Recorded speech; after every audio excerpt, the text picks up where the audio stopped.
dalam ingatanku, menggali di dalam ciptaku, menggali di dalam hayalku. Apa yang terpendam di dalam bumi Indonesia ini, agar supaya sebagai hasil dari penggalian itu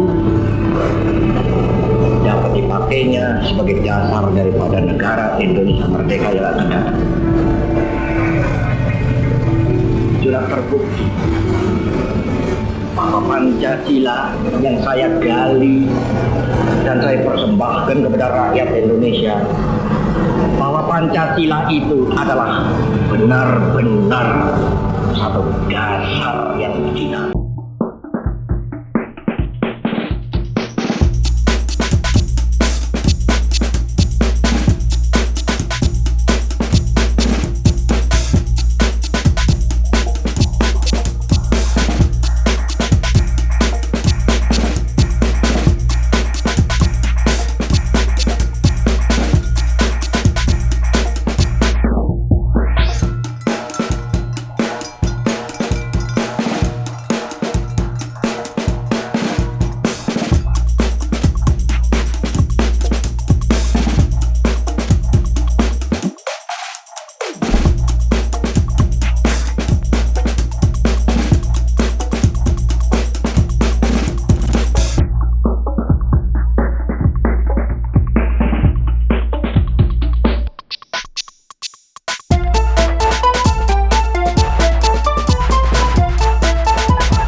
Pancasila adalah dasar negara yang visioner. Pancasila harus dekat, harus hidup, dan dihidupkan dalam setiap Kehidupan rakyat Indonesia. Saya Pancasila. saya Pancasila. Saya Pancasila. Kamu?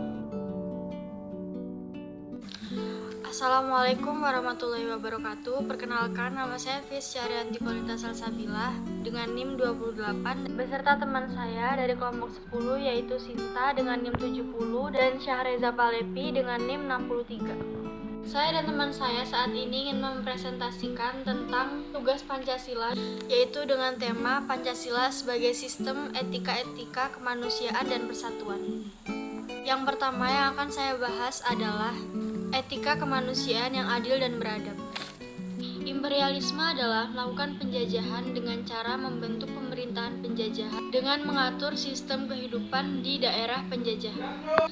Dampak dari imperialisme adalah perdagangan dunia semakin luas, daerah penjajahan yang dijajah semakin miskin, dan kebudayaan penduduk digeser oleh kebudayaan Eropa.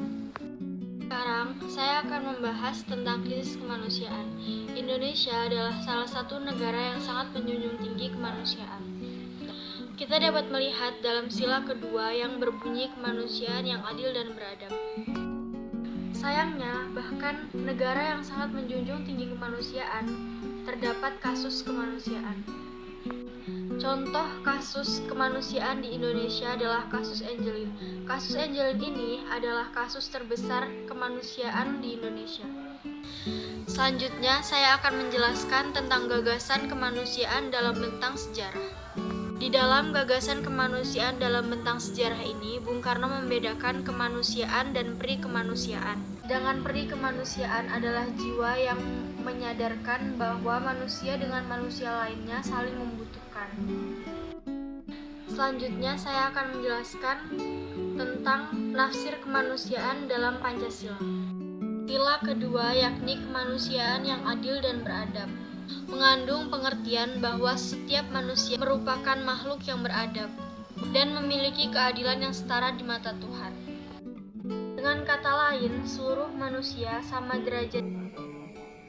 Etika kemanusiaan yang adil dan beradab dibagi menjadi 3. Yang pertama, imperialisme dan krisis kemanusiaan Indonesia.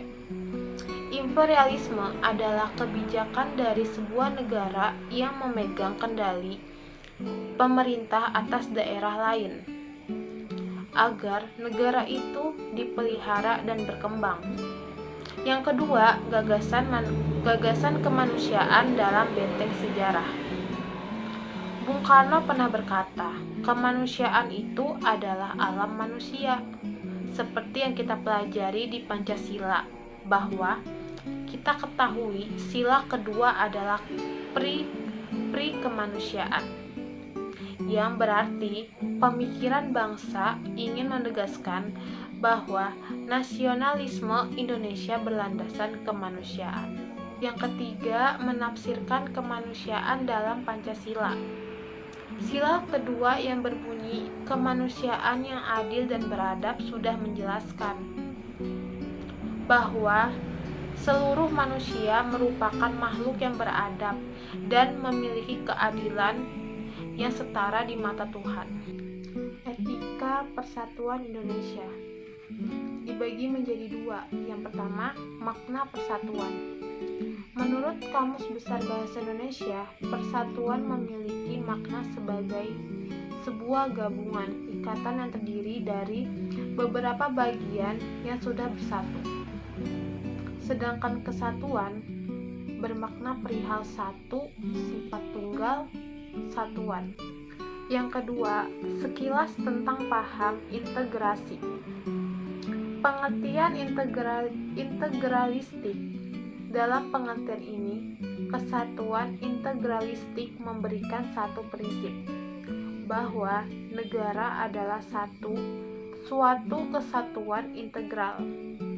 Dari unsur-unsur yang menyusunnya, negara tidak memiliki pada suatu golongan, melainkan pada semua golongan, betapapun golongan tersebut sebagai golongan besar. Adapun ciri-ciri nilai tata integralistik. Yang pertama, bagian atau golongan yang terlibat berhubungan erat dan merupakan kesatuan organis. Yang kedua, yang diutamakan keselamatan maupun kesejahteraan. Yang ketiga, mengutamakan memadu pendapat daripada mencari menengah sendiri. Yang keempat, disemangati kerukunan, keutuhan, persatuan, kebersamaan, kesetiakawan, gotong royong. Yang kelima, saling menolong, bantu-membantu, kerjasama. Kesimpulan dari pembahasan di atas bisa dapat kita simpulkan beberapa hal sebagai berikut. Yang pertama yaitu etika kemanusiaan yang adil dan beradab, tentang bagaimana cara kita memperlakukan orang lain. Kita harus mempunyai sikap yang adil, artinya tidak membeda-bedakan antara satu orang dengan yang lainnya. 2. Etika persatuan Indonesia. Rakyat Indonesia harus selalu berbuat sesuatu tanpa ada niatan untuk merusak dan memecah belah bangsa.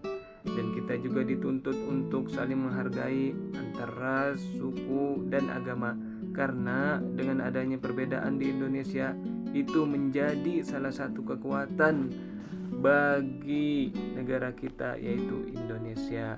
Demikianlah presentasi yang bisa dapat kami sampaikan. Semoga dapat memberikan manfaat. Kami akhiri. Wassalamualaikum warahmatullahi wabarakatuh.